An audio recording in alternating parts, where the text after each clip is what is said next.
Welcome to our platform शिक्षा with motivation. तो आज हम डिस्कस करेंगे कोसोवो और सर्बिया का dispute. Exam point of view से काफ़ी इंपॉर्टेंट हो जाता है। एग्जाम में ऐसा तो नहीं आया कि डिस्प्यूट किससे चल रहा था, बट इनडायरेक्टली जो फैक्ट्स हैं उनसे रिलेटेड क्वेश्चन आने के चांसेस होते हैं।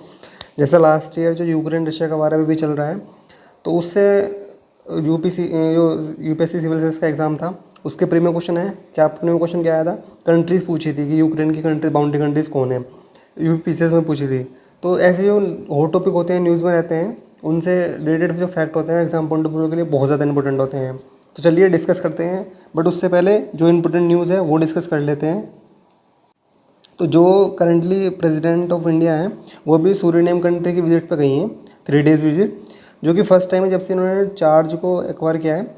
ये फर्स्ट इनकी इंटरनेशनल विजिट है, तो उस पॉइंट ऑफ व्यू से काफ़ी इंपॉर्टेंट हो जाती है। और दूसरा इंपॉर्टेंट फैक्ट ये है कि वहाँ पे जब सूरीनेम गई तो उनको जो वहाँ का हाईएस्ट सिविलियन ऑर्डर है, grand order of the chain of the yellow star, आप शॉर्ट में याद रख सकते हैं, चेन ऑफ येलो स्टार, तो प्रेसिडेंट जो है द्रौपदी मुर्मू उनको मिला है।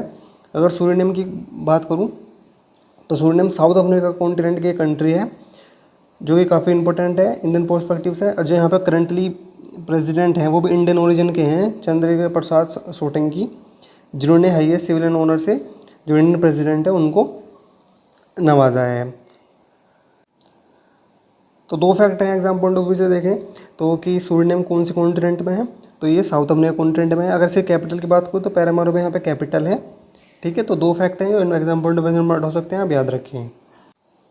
अब जो मेन न्यूज़ है, मेन टॉपिक है, वो है why there is trouble in Kosovo again. तो कोसोवो और सर्बिया में जो ट्रबल है, जो डिस्प्यूट है, वो अब दोबारा से हो गया है। रिसेंटली हिस्ट्री में भी हुआ है, पहले भी उतर आया है। तो पहले इसकी लोकेशन देख लेते हैं। तो यहाँ पे मेडिटेरियन सी है। अगर कोसोवो सर्बिया की बात करें तो बाउंड्री शेयर करते हैं। इन्हीं काफ़ी हिस्ट्री में डिस्प्यूट रहे हैं, वो भी सारा डिस्कस करेंगे। बाउंड्री कंट्रीज़ की बात करें तो बोस्निया है, मोन्टेनेग्रो है, नॉर्थ मैसेडोनिया है, अल्बानिया के साथ बाउंड्री शेयर करता है, नॉर्थ मैसेडोनिया के साथ बाउंड्री शेयर करता है। और अगर कोसोवो की कैपिटल की बात करें तो प्रिस्टिना यहाँ पर कैपिटल है, जो कि लार्जेस्ट सिटी भी है। और अगर हम सर्बिया की बात करें, सर्बिया की जो कैपिटल है बेलग्रेड है। तो ये इंपॉर्टेंट फैक्ट है। अगर प्रॉपर बोस्निया यहाँ पे बाउंड्री शेयर करता है, इसके साथ रोमानिया शेयर करता है, बुल्गारिया शेयर करता है। अगर नीचे देखेंगे तो अल्बानिया शेयर करता है और मैसेडोनिया शेयर करता है। तो रीज़न जो डिस्प्यूट का वो ये है, जो अल्बानिया है बाउंड्री शेयर करता है कोसोवो के साथ, लेकिन जो मोस्टली जो सेम कल्चर है यहाँ पे अल्बानिया का कोसोवो का सेम, क्योंकि यहाँ पे मेजोरिटी एथनिक अल्बानीज रहते हैं दोनों में, कोसोवो में और अल्बानिया में। लेकिन अगर हम बात करें सर्बिया की, तो सर्बिया में जो रहते हैं मेजोरिटी एथनिक सर्बियन रहते हैं। तो मेन डिस्प्यूट ये कल्चर को लेके भी है थोड़ा। तो जो एक क्वेश्चन ये आ सकता है इंपॉर्टेंट फैक्ट, कि जो कौन सी टू कंट्रीज़ हैं एग्ज़ाम में, कि कौन से टू कंट्रीज़ हैं जो सर्बिया और कोसोवो दोनों साथ बाउंड्री शेयर करती हैं। तो वो दो ही कंट्री हैं, नाम याद रखें, एक तो मोन्टेनेग्रो और एक है मैसेडोनिया। ये दो ही कंट्री हैं जो सर्बिया के साथ भी बाउंड्री शेयर करती हैं और कोसोवो के साथ भी बाउंड्री शेयर करती हैं। ये भी पूछ सकते हैं कौन सी बाउंड्री शेयर करती है अदर कंट्री, वो तो इंपॉर्टेंट हो जाता है। बट अगर क्वेश्चन थोड़ा डिफिकल्ट लेवल की पूछ करें तो ये पूछ सकते हैं कि दो कौन सी कंट्री है जो दोनों के साथ बाउंड्री शेयर करती है। तो मोन्टेनेग्रो और मैसेडोनिया, एम स्क्वायर के नाम से आप शॉर्ट ट्रिक से याद रख सकते हैं, यहाँ पे एडिट ट्रिक्स ही है। अगर मेन स्टोरी की बात करें तो मेन स्टोरी है जो कोसोवो और सर्बिया में डिस्प्यूट हुआ था, वो लास्ट डिकेड से है, पिछले 10-15 साल से है। तो यहाँ पे जो कोसोवो है, कोसोवो को सपोर्ट करता है नाटो, जो नॉर्थ अटलांटिक ट्रीटी ऑर्गेनाइजेशन है, और यूएसए भी उसको कोसोवो को सपोर्ट करता है। लेकिन अगर बात सर्बिया करें तो सर्बिया को जो सपोर्ट करता है वो रशिया सपोर्ट करता है। तो ये भी दोनों है कि अगर यूएस भी चाहेगा कि यहाँ पे थोड़ा स्टेबल बना रहे, क्योंकि अगर रशिया को प्रॉपर अगर स्टेबिलिटी इधर साइड से मिलती है तो फिर वो यूक्रेन पे और अग्रेसिवली अटैक करेगा। और यूक्रेन को सपोर्ट करता है यूएसए, नाटो को सपोर्ट कर रहा है। तो उस पॉइंट ऑफ व्यू से भी थोड़ा देखा जा सकता है कि इस टाइम पे ये चीज़ें हैं चल रही हैं। अगर यहाँ पर बात करूँ तो 29 मई को डिस्प्यूट हुआ था। उसके बाद यहाँ पर 30 नाटो और 50 जो सर्बियन इंजर्ड हो गए थे, जो क्लैश हुई थी। और 7 यहाँ पर मोर देन 700 जो पीस कीपिंग फोर्स नाटो की वो डिप्लॉयड है। अगर हम स्टेटस की बात करें कोसोवो के, तो कोसोवो को जो रिकॉग्नाइज करते हैं 101 नेशन रिकॉग्नाइज करते हैं आउट ऑफ 193 जो यूनाइटेड नेशन की कंट्रीज़ है। जो भी यूनाइटेड नेशन कंट्रीज़ है 193 193 उसमें से जो 101 कंट्रीज़ है वही रिकॉग्नाइज करती हैं कोसोवो को। उसमें इंडिया नहीं है, इंडिया रिकॉग्नाइज नहीं करता कोसोवो को ड्यू टू जो सोवरेंटी है सर्बिया की। हमारे दोनों कंट्री के साथ अच्छे रिलेशन है, तो उस वजह से हम दोनों कोसोवो को एज ए कंट्री एक्सेप्ट नहीं करते। कैपिटल यहाँ पर प्रिस्टिना है, जो कि लार्जेस्ट सिटी भी है। ऑफिशियल लैंग्वेज यहाँ पे अल्बेनीज और सर्बियन बोली जाती है। एथनिक ग्रुप की बात करूँ तो यहाँ पे 92% अल्बेनीज है। इट मीन्स कि यहाँ पे 95% इस्लामिक पॉपुलेशन है। और क्रिश्चियनिटी 3.7 है। अगर पॉपुलेशन की बात करें तो 1.8 मिलियन है की पॉपुलेशन है। ज़्यादा बड़ा कंट्री नहीं, छोटा ही नेशन है।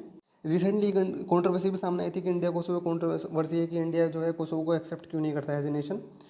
तो उस पर जो स्टेटमेंट आई थी वो ये आई थी कि कोसोवो ने पूछा था इंडिया को कि आप हमें एज ए नेशन एक्सेप्ट कर लो, हम कश्मीर की तरह नहीं है, डिस्प्यूटेड नहीं है। तो फिर इंडिया जो पीएम है नरेंद्र मोदी, उन्होंने रिप्लाई मतलब स्टेटमेंट दी थी कि वी रेस्पेक्ट सर्बिया सोवरेनिटी, तो उस वजह से हम आपको एज ए नेशन एक्सेप्ट नहीं कर सकते। वो है रशिया को बैक करंट करता है, तो रशिया के साथ भी हमारे अच्छे रिलेशन है, इस वजह से भी ये चीज़ें इम्पैक्ट करती हैं। अगर किंगडम ऑफ अल्बानिया की बात करें, हिस्ट्री की बात करें, तो इस तरह से 1510 सेंचुरी में कुछ इस तरह से था ये किंगडम ऑफ अल्बानिया। जो सर्बिया है वो कोसोवो है। कोसोवो पहले अल्बानिया किंगडम का पार्ट था। उसके बाद क्या होता है, हिस्ट्री की बात करें तो 805 सेंचुरी में कुछ इस तरह से ये मैप था। यहाँ फ्रांस था, बल्गेरिया था, और यहाँ पे सर्बिया था, यहाँ पे सर्ब से। फिर 1346 में क्या हुआ, सर्बिया ने धीरे धीरे जो आसपास का रीजन है उसको एक्वायर करना स्टार्ट कर दिया। फिर यहाँ पे दो ही रीजन बचे थे, हंगरी और बुल्गारिया। 1908 आते आते सर्बिया ने जो ये दो रिसेंटली नेशन थे अपनी जो ये टेरिटरी गंवा दी, किसके थ्रू, ओटोमन एम्पायर। जो ओटोमन एम्पायर था उसने जो कोसोवो था उसको एक्वायर कर लेता था 1908 में। उसके बाद क्या होता है, जो अल्बानिया की हिस्ट्री की बात करें तो यहाँ पे जेटा था, यहाँ पे अल्बानीज था, और यहाँ पे यूरोपस 1371 हिस्ट्री था। उसके बाद ओटोमन एम्पायर ने यहाँ पे एक्वायर किया 1444 तक। उसके बाद 1940 की बात करें, फर्स्ट वर्ल्ड वॉर के बाद के टाइम पे, तो अल्बानिया और ग्रीस यहाँ पर दो ही जो है एम्पायर बचे थे। उसके बाद अगर हिस्ट्रिकल ईयर देखें तो 1300 में कुछ इस तरह का मैप था। उसके बाद 1943 में पूरा टोटली अल्बानीज का यहाँ पर डोमिनेंट हो गया था, अल्बानीज को कैप्चर कर लिया था। उसके बाद 1943 के बाद सर्बिया ने कोसोवो को अपने अंडर ले लिया था, इट मीन्स कि एक्वायर कर लिया था। उसके बाद 2008 में कोसोवो ने अपने आप को इंडिपेंडेंट डिक्लेयर कर दिया था सर्बिया से अलग। अगर अल्बानियन हिस्ट्री की बात करें तो अल्बानिया वैसे पार्ट ऑफ रोमन प्रोविंस का पार्ट था जो मैसेडोनिया में था।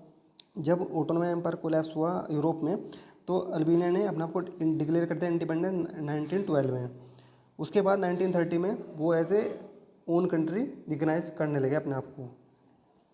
तो ये था इम्पोर्टेंट सेशन जो कि एग्जाम पॉइंट ऑफ व्यू से स्टैटिक फैक्ट के ऊपर बेस था। एग्जाम पॉइंट ऑफ व्यू से काफ़ी इंपॉर्टेंट था ये क्वेश्चन आप लोगों के लिए, जिसका आंसर आप कमेंट बॉक्स में दे सकते हैं कि the first step of the patent in India was started in. तो भारत में पेटेंट का जो पहला चरण है शुरू किया गया था, कब शुरू किया गया था, 1828, 1856, 1898, 1834। तो इसका आंसर आप कमेंट बॉक्स में दे सकते हैं। जिसका भी आंसर सही हुआ मैं उसके कमेंट को हार्ट दे दूंगा, तो उसका आंसर सही होगा। तो thank you so much for watching. Please like, share and subscribe our channel.